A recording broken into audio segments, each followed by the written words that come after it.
she was like, this is the best dictionary that you can get. So, I was like, yeah, that's cool. Unfortunately, I didn't spend much time studying sign language, but that's all right. She let me know that there's like, you have to use facial expressions and keep it in like a window of like here. So you gotta move your hands up here. So I just kind of text saying that they can't hear us, but I'm asking if they can now because I changed the sound settings. This is very behind the scenes. See, there you go. They can hear us now. Yeah, I got you guys. I was on that. I was on top of it. Mark was the one who asked, do we have sound? And this time, rather than being 10 minutes in, it was only like 5? Not even, no, more like 30 seconds. No. Yeah. To be fair, it's 35. So. Well, but we started late. Okay, fair enough. Anyway. So, hello again, everybody. I need to get onto Facebook Live so I can see what's going on. If anybody's watching. So, like I said before, when you couldn't hear us, we didn't tell anybody that we were doing this today. We're just getting used to, or hoping people are getting used to doing this. So, Facebook Live, I'm going there right now, hopefully.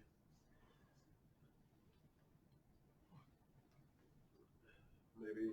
There's no apple fritter. Do you want a donut? I know, there's no apple fritter. You know what? How often do I actually eat the donuts when we're shooting them? True. I don't usually, because they're messy. Oh, we are. There we go. So, just do a bit kind of thing going on. Do a bit of it. Stick the napkin down. You know, I think that we probably need bibs. I know when John, when we shot our first video, John was eating an apple fritter, but he was also wearing it. It was all over his classic. Oh boy. That's what happens when you don't eat a regular donut. Yeah. Anyway. Oh. Because he likes the regular donuts and not the apple. I don't like apple. Apparently. Okay. So, speaking of John was here this morning. He made a surprise visit. He came for Mass this morning. So it's good to see him. Hello, John, if you're out there watching at some point. But now Mark and Joseph are here again with me. So those are the two guests. So just in case you haven't met either of them yet, I'm Joseph Tapia Beeman, seminarian for the diocese here in Seattle. Just graduated my 4th year, or just graduated college seminary, and my 4th year, of course. About to move on to Mundelein for theological studies. He almost gave us a dissertation there on what he was doing. I was just asking for your name. All right. No, it's fine. Well, at least I know the expectation now. I set the bar high. I'm Mark Jenkins. That's I was just joking. Well then, he got it. So you wanted more. All right, I'm a Seattle. Whatever you want to do. I'm a Seattle seminary. That's all right. good. Only doing the minimum, I see. Gosh. How old are you guys? Because everybody keeps talking about how young you guys are. I'm 23. And I'm 22. 22. Mm-hmm. So they're not quite. I mean, they're a little more than half my age. I'm getting old. Okay. So somebody told us that apples are fruit and it's healthy. That's It's good. covered in frosting though. And like, that's not healthy.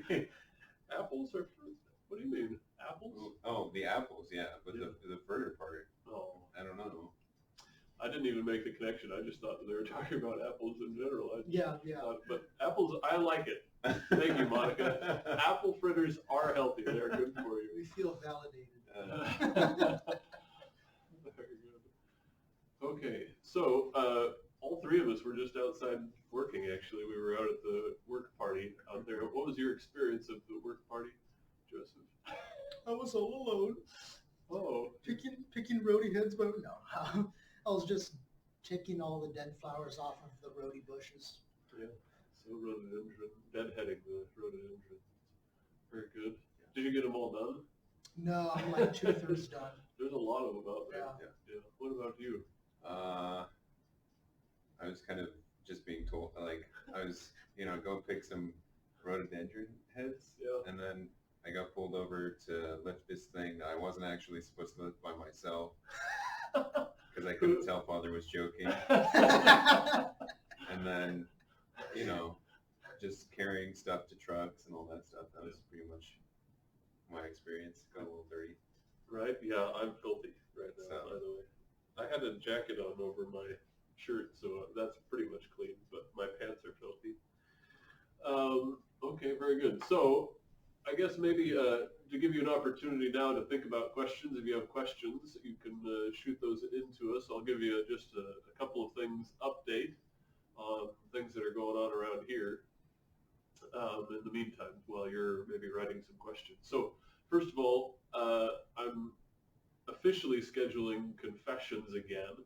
So I've been hearing confessions in the time in the church when I'm there from 3:30 to 6, Monday, Wednesday, Thursday, Friday. But now I'm going to limit that more to 3:30 to 4:15 being in that time in the church, but hearing confessions specifically. That's Monday, Wednesday, Thursday, Friday. And then from 4:15 on, just kind of being open for people if they need to talk to me, but also spending time in prayer myself, because we have Exposition of the Blessed Sacrament going on in the church from 1 to 6, Monday, Wednesday, Thursday, Friday. And what time are you guys there usually when you are there? Switch off week by week. Well, yeah. Well, I mean, one of us is here at 1 to 2:15 and then 2:15 to 3:30. So anywhere between 1 and 3:30, you can catch one of us, except for on Tuesdays, where we're on from 3:30 to 6. Except for on Mondays, where we're not there at all.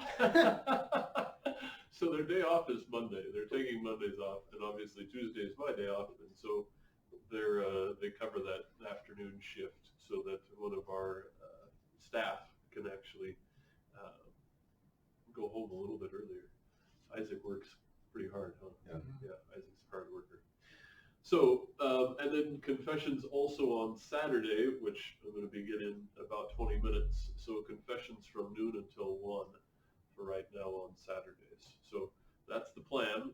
And the one thing is to realize that there are certain times where that will shift, especially during the week, from 3:30 to 6. I haven't had to do that in a while. I haven't had to shift off for a while, but it does come up where I do have to, and we'll try and post something if that's the case. We'll post it on Facebook in particular. Okay, very good. So I see a question at least here. So people are waving at us. Everybody wave. Then Armando is asking us, how does a priestly formation look for both? And are there differences between Mount Angel and Mundelein? So they probably wouldn't know that because he hasn't been to Mundelein, and neither has he. He's been to Mount Angel, but he hasn't been to Mundelein. So there are differences, though. I was at both of them. God bless you. You can't sneeze on camera. Well, it's not. It's allergies. Maybe. That's. I was. Never mind. I'm thinking about joking about COVID sneezes. Actually, it might be allergies because we're tearing up plants. Anyway. That's true. Yeah, and ivy in particular is bad for that. I've heard. Yeah, it causes lots of allergies. So there is a difference in formation at Mount Angel and Mundelein. I don't know how to describe it in a short way, I suppose. Mount Angel seems to be a lot more hands-on. That's what I've heard. And Mundelein is more hands-off. Which, or I mean, kind of. Mundelein is a bigger seminary and has more they have more seminarians, so they can't really be as hands-on as they might want to, and maybe because of that, that's just how they've done their formation. Yeah. I don't know. I've never been there. That's what I've heard. So. And I would say that's true. In my time at Mount Angel, and hands-on just means that there's someone who's really, each of us has a formation director when we're in the seminary, no matter what seminary we're at. We have a formation director. And at Mount Angel, they were much more pressing in terms of they called it, I remember the head of formation when I was there, Monsignor Sayak, who was a great priest, by the way, a great influence on me, and a holy guy. But he talked about seminary being a pressure cooker. And when you think of a pressure cooker, all of the kind of stuff rises to the top, right? And that's really what it's meant to be, so that we can see in the seminary formation program what's a guy dealing with, right? What is it that they're struggling with? What are the realities that are there? Where do they realize that they need to do some work? And what are their strengths also? So all of those things are helpful. At Mount Angel, I know when I was there at first, it drove me crazy because they would push buttons on things that you're like, I don't know why you're pushing on this. It doesn't affect me at all. And then when I got to Mundelein, they didn't do any of that. But most of the formation in terms of hands off at Mundelein, then a lot of the formation happens just among the guys. So the guys themselves we help each other out. And I mean, we have formation directors still, and so they're holding us accountable, and we have spiritual directors, and they're holding us accountable, and the teachers, right? So, so there's always it's a good formation programs in both spots. They're just different. I haven't seen any more questions. No more questions? Either that or my phone's not reloading, because, anyway. Okay. What else is going on in the parish? So masses, I know that the masses are still, I think there's still some open spots. I haven't checked, actually, to be honest, for a couple of days, but I've heard that there are still a couple of open spots for tonight's Mass, this evening's Mass, and then tomorrow morning's Mass. I know that the 10 o'clock Mass is full. So we're kind of just opening that up to people at this point. And again, I think we talked about this maybe last weekend. We learned that at the Masses, we can have 100 people plus whoever's helping with the Mass. So it's not 100 people total with the people who are helping with the Mass, but 100 people plus all of the people who are helping put it together, making sure that people are socially distanced and all of that, which we're not socially distanced right now. Why is that? We live in the same house for now. Yeah, we do. So John, when he was here this morning, had to be socially distanced from us because he no longer lives with me up at the rectory, but these guys do. What are your biggest fears about being a priest? Well, there shouldn't really be any, I'll call it the negative fear, because perfect love and perfect sacrifice ultimately does cast out all fear. However, there are, of course, those unknowns, okay, like what will like these sort of parish ministries look like? How will I adjust to the community? There are all these unknowns and question marks that every priest has to deal with, and especially young priests who are just beginning their ministry. Like Father Thomas Tran, he was just ordained to the priesthood last Saturday. Yeah, last week. So, I have two fears. yes. Preaching heresy without knowing it. Oh yeah, that's right. That's a big one, where it's like where somebody will either come up to me after Mass, or like some priest will call me and they'll say like, you were teaching this? And I'm like, yeah. And they're like, that's horribly wrong. And I'm like, I don't ever want that to happen. Yeah. Also, just kind of not being, like, obviously if I'm prayerful and, stay in a relationship with God, I will, God will make me a good priest. But I also fear being just kind of like a mediocre one. Yeah. But, yeah, we know what the Lord does with those who are lukewarm, right? Yeah. He says he spits them out of their mouth. So yeah, we've got to be on fire, I suppose. Yeah, first one's a big fear. Yeah, and I would say there are times for sure where I've noticed in a homily even that I said something and I was like, oh, I can't say that. So you have to even go back at times, and yeah, so those things will happen from time to time, and that's the problem sometimes with going off notes, right? Yeah, which I have a tendency to do sometimes. You could look at it as going with the Holy Spirit, but maybe it's not the Holy Spirit. Yeah, might just be you. Yeah. So another question. What are your feelings on the current state of our country? Protests, COVID, the Chads. Are there things being done by the church or as individuals? that's the question is for all. Wow. There's always the heavy questions in here. Yeah, too. yeah. I'd say it dominates conversation for sure, all the way around, right? Whether that's between church officials and things that we can do differently. Obviously, COVID is a difficult thing, and there's the reality of dealing with that in the midst of and people's lives. I was just talking to someone this morning they're just frustrated, right? They feel like they're being told they're in that vulnerable range, and they feel like they're being told that they can't live their life, and it's hard. It's very difficult for people, for sure.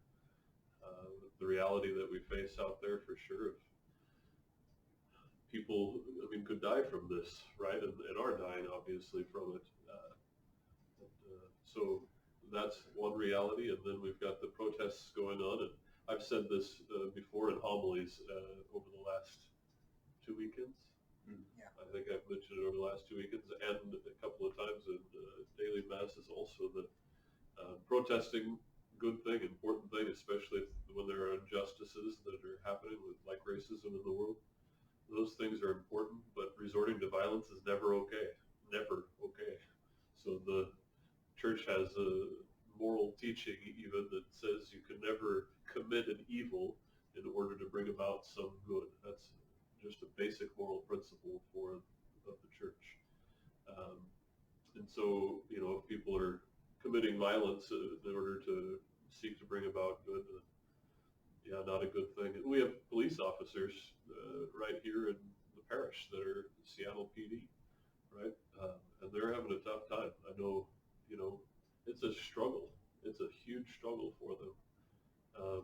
And just the way that they feel like they're being treated, both by people who are acting out in violence in terms of protesting, but also by people in general in the media, the government officials and all of that. I really, what I've thought of in the midst of all of this, with police in particular, I've thought of the priest abuse scandal again. And there are a few really rotten apples there in the priesthood, and we haven't had any in I don't know how long in the diocese, but there were some rotten apples, and it has given all of the priesthood in some ways a bad name. And so, in a sense, I definitely feel for those police officers who are good police officers, and they're the majority of them. The vast majority of them. There are some rotten apples that are out there, like there are in any profession whatsoever. And so, things like, the Chaz, at some point, I would guess, in calling for the defunding of police, I think, to be honest, I think that's kind of ridiculous, because then we are gonna have anarchy, right? And people, who's going to answer the phone call when you call and you have an emergency in your home, somebody's breaking into your home, or I don't know, there's all kinds of different scenarios that could be there. So it's tough. I don't know if you guys have comments on that or not. I think you said it all. Sorry, yeah. It's tough. It's not easy to talk about. Yeah. So I'm just kind of interested to see how the whole Chaz thing will go. That's kind of like a mini social experiment. So. Yeah, I know that actually, and I don't know how many people know this either, but I know that the Seattle PD took over the precinct again that's in that same area, right? So that happened, I don't know if it was yesterday morning or the morning before, I can't remember, or the night before, I can't remember, but they went back in, and so that's, it's most of all, it's something for us all to be praying about also, right? To make sure that we're praying for everybody who's been affected, both, I think of George Floyd and his family, obviously, and other people of color who are affected by racism throughout our world. What's the word that I'm looking for? For crying out loud. I can't think of the word. Press coverage? No, not press coverage. Discrimination is another word for it, I suppose. Prejudices, that's the word that I was looking for. So people who suffer from prejudices, and that comes in all shapes and forms, right? And it's not just, I think, black people either in our world, right? It's people from Asia. There's, what's the word that I use again? Prejudice. Thank you, prejudice. That's there. I don't know why I can't think of that word or remember that word today. There's prejudice there. I mean, against people of Latino background, right? Whatever it is. And even in some ways against, I think against people that are Caucasian also right now in particular too. So I think there's all kinds of prejudices that are out there. We need to deal with them, and we're not called to hate on anyone. We're called to love everyone. Calling, people to conversion in terms of life in general, right? When there's sin that's out there, calling people to conversion, but sin has nothing to do with the color of someone's skin, right? So it's being about loving one another and standing together as brothers and sisters in the Lord. That's who we're called to be. Okay. Oh, here's a question. Are we still doing the procession of Corpus Christi? Yes, that's the plan. So everything is sort of weather dependent. So tonight, as Joseph eats his donut, tonight we're going to, if the weather's nice tonight, we're going to go and do our Eucharistic Procession tonight. We have to keep it small, so it's only going to be 4, maybe 5 of us. We can't have a large group that goes out, but ultimately we're going to go through downtown Bothell either tonight or tomorrow, depending on the weather. So again, if the weather's nice tonight, we'll go through downtown Bothell tonight. And if it's not, then we'll do that tomorrow, hopefully. If the weather will hold out for us one of those days, it'll be. Otherwise, so after the 5 p.m. Mass, we'll do one. And then after the noon Mass tomorrow, we'll do one also around the campus, one, and the other one around the town. Okay. So I'm looking at the time, and I have to start confession soon, but it looks like there's another question on here, so why don't we go ahead and ask this. This is for you guys. It's about discernment, so get your wheels turning around that, right? Would you share your discernment process for becoming a priest? What age did you start thinking or praying about becoming a priest? So maybe start with that. What age did you start thinking or praying about becoming a priest? The thought first came into my mind. It was end of 2nd grade, actually. So 8.5 years old. It just popped into my mind one day and it stuck. Well, I mean, it's different for everybody. I've heard discernment stories where, they felt called when they were like in 2nd grade, and then they forgot about that, and they went to college, got a job, and started living a life, and then they felt the call again. And so, but for me, I felt like I was called for as long as I can remember. My parents knew about it when I was in 1st grade. It must have been sometime before that too, but and it was just a constant thought in the back of my mind throughout growing up, and I applied right out of high school. That's the very, very short version of it. But, so discernment process? Yeah. Well, there's one thing that they tell us all the time, and that is never make a big decision when you're in the midst of desolation. That's what it was. Yeah. So in other words, if you're really stressed, angry, tired, so on and so forth, you don't make any big life decisions, any at all. And so that's important. Also, if you think you're called to priesthood, or if you think you're called to married life, whatever you choose it because of Jesus and not because of anything else. So, yeah. Good. You have anything to add to that, Joseph? I'll let the theologian speak. He knows more than me. I always agree in terms of discernment too. So I know I first heard the call sort of, I suppose, when I was in 2nd grade. I thought about it. I didn't know about a call, but I thought about being a priest. And And then I never thought about it again until I came back to the church. Actually, I left the church for a while, came back. But it's a decision, life-changing decisions, even as Mark said, we should never make in the midst of desolation. We make with the Lord in prayer as we receive consolations even, but as he reveals to us what his desire is, that only happens through prayer. So it has to be everything in terms of that discernment process has to be rooted in a life of prayer, that relationship with the Lord. And as Mark said too, to make sure that decision is rooted in the Lord, right? To make it focused on Jesus. Yeah, for myself, I know a priest told me early in my time in discernment, and it's something that helped me throughout at different times. He said, you never leave the seminary for a particular woman, right? Mm-hmm. It's about a vocation one way or another. So it's either a vocation to marriage or it's a vocation to priesthood or religious life also, right, for that matter. So, or for a man, if you're a woman who's discerning religious life as a sister, you don't leave that just for one particular person. It's a way of life that God is calling us to one way or another. Mm-hmm. So, very good. Okay, well, my app went away, so it's not on my phone anymore, so I can't see if you're asking any more questions. So that means it's time to go, which it is. It's noon, which means it's time for me to go hear confessions, expose the Blessed Sacrament, and hear confessions. Yeah. And you guys get to go back to slave labor. Yeah. All right. Well, we got paid in donuts, so I mean that's something. Oh, there's a flat in there. There's donuts are at least minimum wage value. So. Maybe even more than that. They're kind of like gold.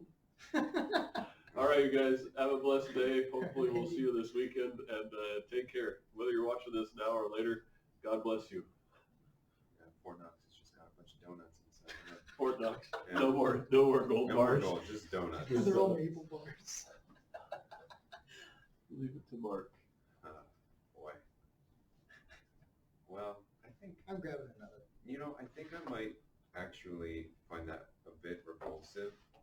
Just a room full to the brim of donuts. I think I just get a whiff of all that sugar and I'd be like, Oh.